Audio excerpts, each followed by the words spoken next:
Bonjour. Bonjour. Alors j'ai reçu en privé là une question. Je suis croyant et chrétien, mais je ne peux pas m'empêcher, même si je sais que Dieu est juste et miséricordieux, de penser à la misère du monde. Comment se fait-il que Dieu laisse faire tout cela? Ouais.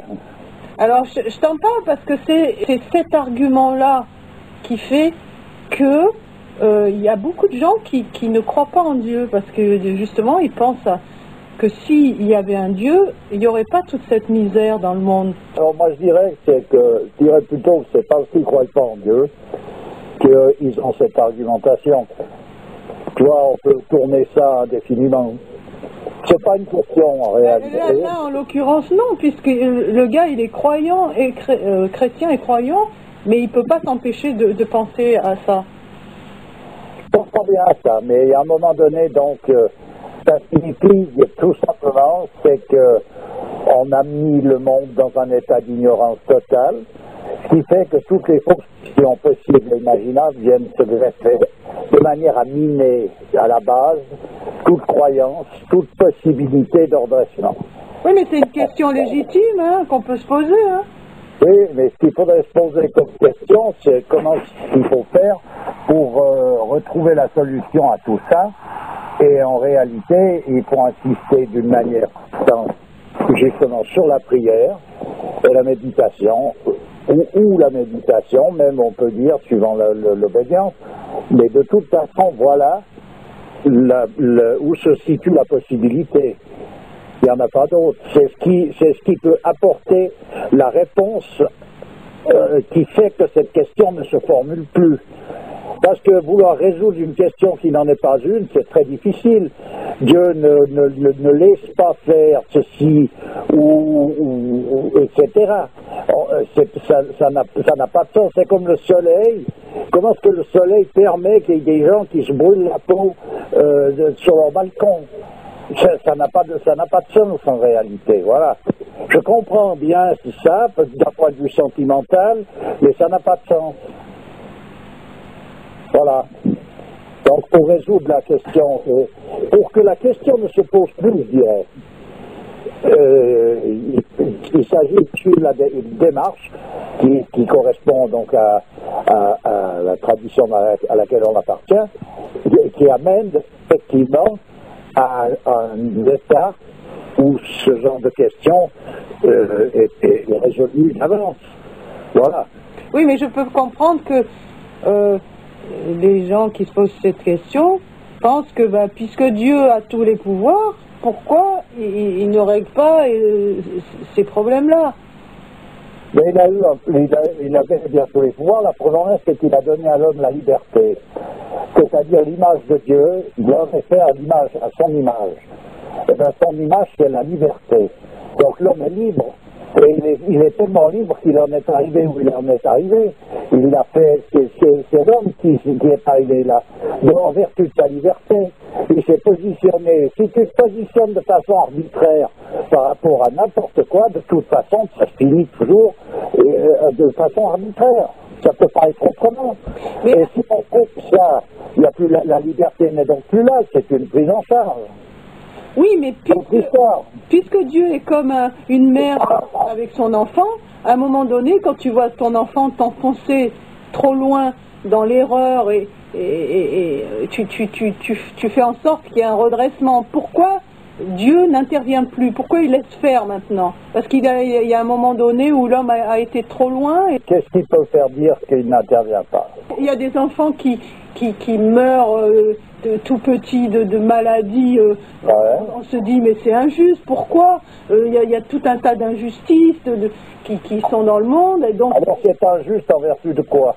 Et quand il y a un vieux qui meurt, c'est normal, et puis un jeune, c'est injuste. Donc de nouveau, on rentre dans des considérations qui, je veux bien, ont une certaine valeur, mais j'entends, qu'est-ce que ça veut dire injuste, juste, injuste?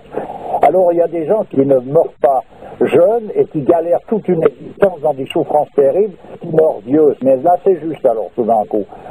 c'est simplement parce qu'ils sont morts un peu plus tard. Je veux dire, de toute façon, dans 100 ans, tout ça est réglé pour tous ceux qui souffrent pas en ce moment, tout est loin. Donc, c'est pas des questions, cette histoire-là. Je cherche pas à me faire l'avocat de quoi que ce soit, c'est pas des questions. S'il faut faire quelque chose, il faut se repositionner de manière à être des hommes, c'est-à-dire en regard au principe universel, au regard à Dieu, à tenter de se mettre en accord. Ni moi l'avocat du diable d'ailleurs. Hein. Voilà, non, mais pour dire, c'est donc se mettre en accord, c'est dans les traditions, et c'est bien exprimé. Il y a des règles, il y a des lois qui peuvent être plus ou moins fluctuantes vu le temps dans lequel on évolue. On ne va pas mettre en pratique certaines choses, on peut modifier certaines choses superficielles, mais fondamentalement, ça reste identique. C'est-à-dire que c'est une démarche qui est à suivre selon les préceptes de la tradition dans laquelle on appartient. Et voilà ce qui est à faire. Ce qui se passe dans la manifestation fait partie du cycle. C'est comme à un moment donné, moi je vais te dire, un vieux, l'humanité est vieille, on pourrait dire, et elle commence à ergoter sur le fait qu'elle a perdu sa jeunesse. C'est comme un bonhomme qui, lui, tout d'un coup, il arrive à tel âge, il n'en peut plus, puis ci, puis là, puis c'est pas normal, puis machin. Attends, c'est bon, les choses sont comme ça. Donc à un moment donné, tu nais, tu vis, tu diminues, tu disparais, tu souffres. Tout ça, on ne peut pas remettre en question la totalité de tout. Si on veut la remettre en question, alors la question consiste à déjà faire ce qui est à faire pour être en accord avec ce principe universel. Les animaux le font, les arbres le font, toute la nature le fait. Il n'y a que l'homme, en vertu de sa liberté, qui veut absolument faire autrement. Mais il faut déjà commencer par là. Et on verra bien si les questions continuent d'arriver, quel style de questions, en quel honneur. En fait, l'humanité en ce moment, elle est en train de vivre. Qu'est-ce qu'elle a gagné? Ouais. Elle n'est pas personne Dieu n'a pas escroqué l'humanité. Tu comprends? Elle dit ce qu'elle a gagné. Ah, c'est tout. Ouais. Voilà, c'est rien d'autre. C'est ça le destin, hein, à un moment donné. Mais alors on peut dire que, bon, c'est blasphématoire ce que je dis, mais bon, on n'en pense pas, je ne pense pas, mais que Dieu nous tient rancune alors? Ça n'a pas de sens de nouveau.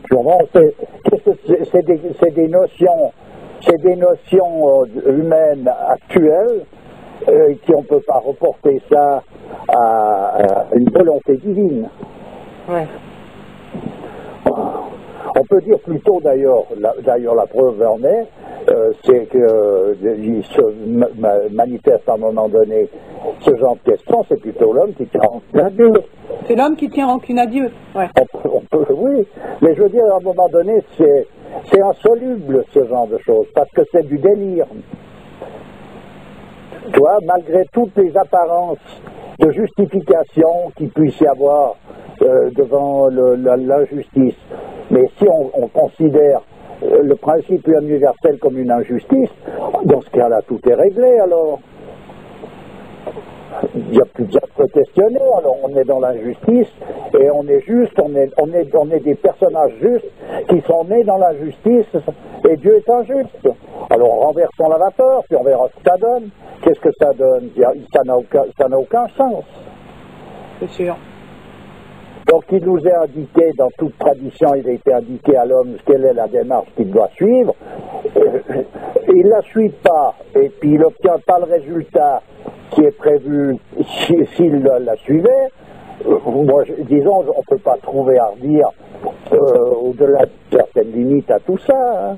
Actuellement peut-être, parce que les enfants, il faut que tout aille bien, mais ils font n'importe quoi pour que ça n'aille pas, et puis il faudrait que tout aille bien quand même.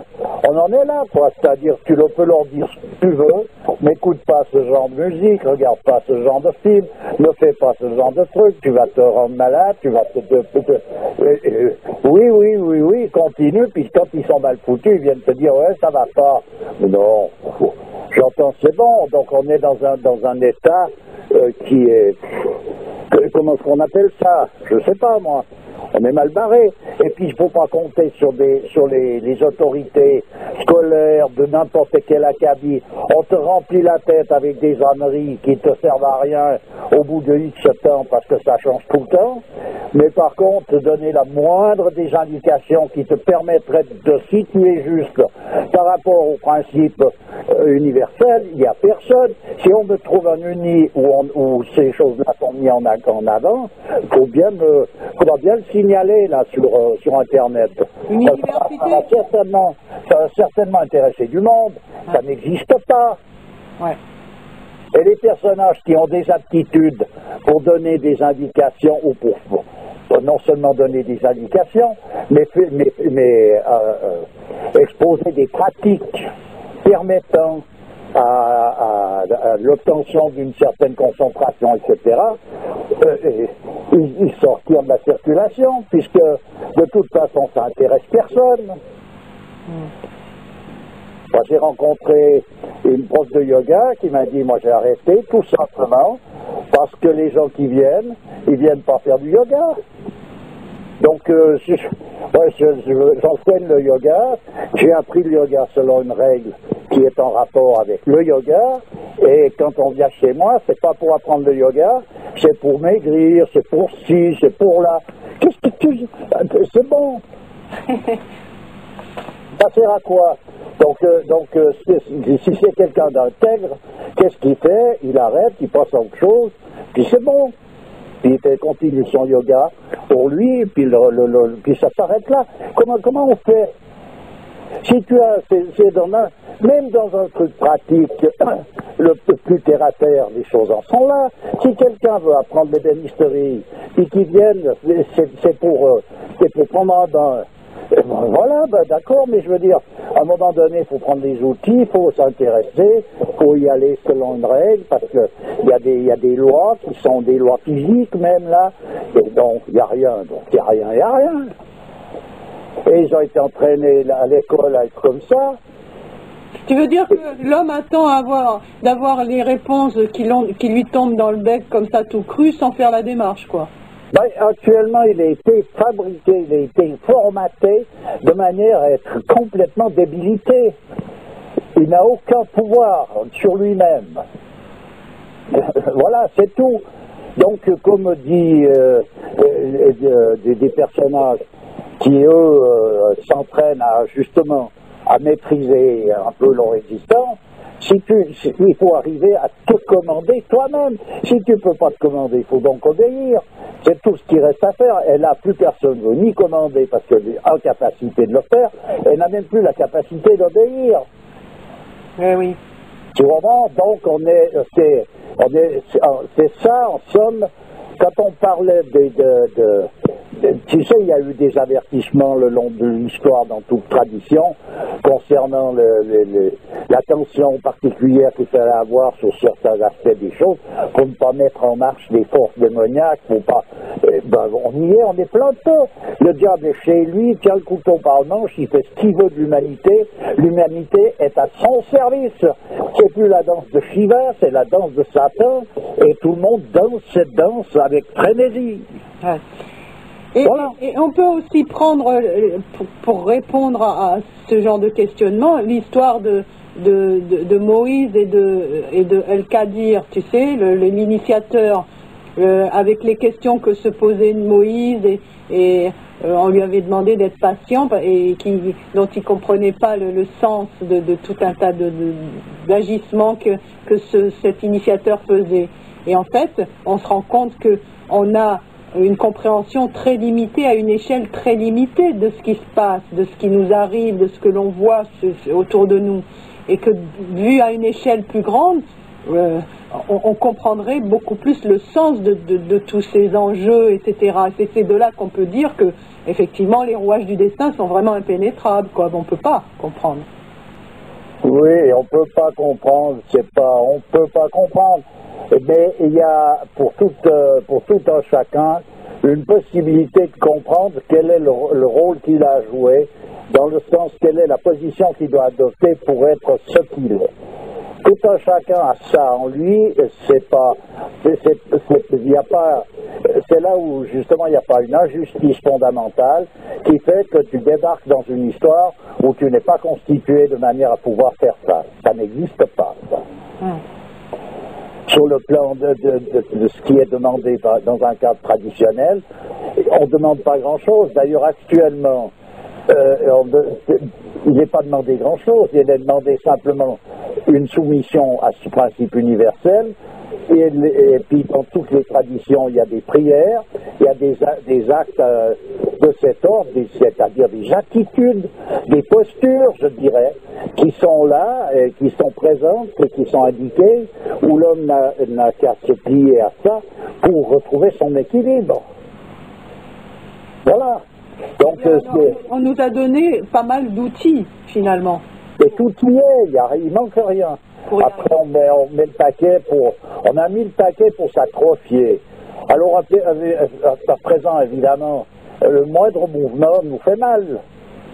Vraiment, si tu fais une gymnastique pour te paralyser, à un moment donné, quand tu dois bouger simplement le petit doigt, tu hurles de douleur. Ça fait la gymnastique constamment, et cette gymnastique, on continue de l'apprendre dans les écoles, et puis les parents, si leur petit ne va pas à l'école, c'est une catastrophe, etc. L'État fait un cirque autour de cette école, l'éducation, etc. Il faut arrêter, c'est du délire total. Qu'est-ce qu'on va faire dans ce délire? Circuler, il n'y a rien à voir. Non, mais l'école peut apprendre les bases fondamentales, lire... Les bases fondamentales. Lire, écrire, compter, mais tout ce qui est... Écrire, compter quoi? C'est des bases fondamentales, ça, pour que l'homme puisse vivre une vie d'homme. Donc ça veut dire qu'à l'époque où les gens n'avaient pas d'école pour apprendre à lire et à compter, c'était pas des hommes. Faut arrêter, là. Alors, je ne dis pas qu'il faut absolument les empêcher de lire et écrire, j'ai pas dit ça, mais c'est le plat, la tartine qu'on met là autour, et qu'est-ce qu'on leur fait lire? S'il faut apprendre à lire pour lire les conneries qu'on leur oblige de lire, et à compter pour savoir combien ils doivent payer pour leur loyer, leurs impôts, puis aller à la mine pour essayer de trouver l'argent, par n'importe quel moyen d'ailleurs, peu importe, hein, actuellement, peu importe. Ouais. Tu vois, tout le monde utilise les moyens qu'il a à sa disposition, mais il n'a pas le choix de faire autrement que de payer des niaiseries. Non, mais c'est bon, là. Ouais. Alors, on insiste, hein, je te dis, est-ce que tu connais des parents qui vont mettre les pieds au mur avec ça? Bon, j'en connais point. Et tout le monde me dit oui, hein, d'ailleurs. Ouais, c'est vrai, c'est vrai. Mais tout d'un coup, hop, on regarde la montre, ouais, le petit, là, il arrive en retard au machin, et puis t'as fait tes devoirs, t'as fait ci, t'as fait là, puis c'est une affaire d'État, je veux dire, c'est par là que ça passe. Ça, si ça s'est réglé, tout est bon. Mais qui s'y régler la moindre des choses pour mettre un enfant en face de la réalité de la vie, ça, il verra bien. Il apprendra en grandissant. Non, mais faut arrêter. Je veux dire, c'est bon, là. Le compte y est quand même. Et sans donner, je jette la pierre à personne, je ne m'estime pas meilleur que qui que ce soit. Je dis simplement l'humanité est dans un état tellement déplorable que... Qu'est-ce qui veut se questionner, te dire, toute tradition indique des démarches pour permettre à l'homme de se retrouver dans un équilibre.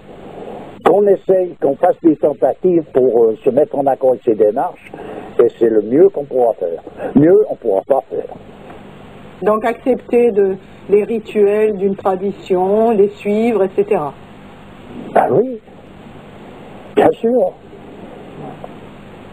Et si on n'arrive pas à les suivre, qu'on fasse au moins la tentative. Comment? Qu'il y ait au moins la tentative. C'est possible qu'on ne puisse pas. Oui, y compris Dieu pour qu'il nous y aide. Eh ben voilà, Seigneur, je vous supplie de m'ôter la liberté de vous déplaire, comme disait la petite Thérèse, j'y reviens souvent à celle-là. C'est clair qu'on prend un risque en disant ça, parce que si Dieu nous exauce, comment est-ce qu'il va s'y prendre pour nous empêcher de lui déplaire? On n'en sait rien, hein. Et de toute façon, ça risque de ne pas nous plaire à nous. Ça c'est clair. Attends, tu comprends? Voilà. Bon allez, on va s'arrêter là, je te remercie. Ben, c'est toujours avec plaisir. Et puis à bientôt. À bientôt. Allez, au revoir. Au revoir.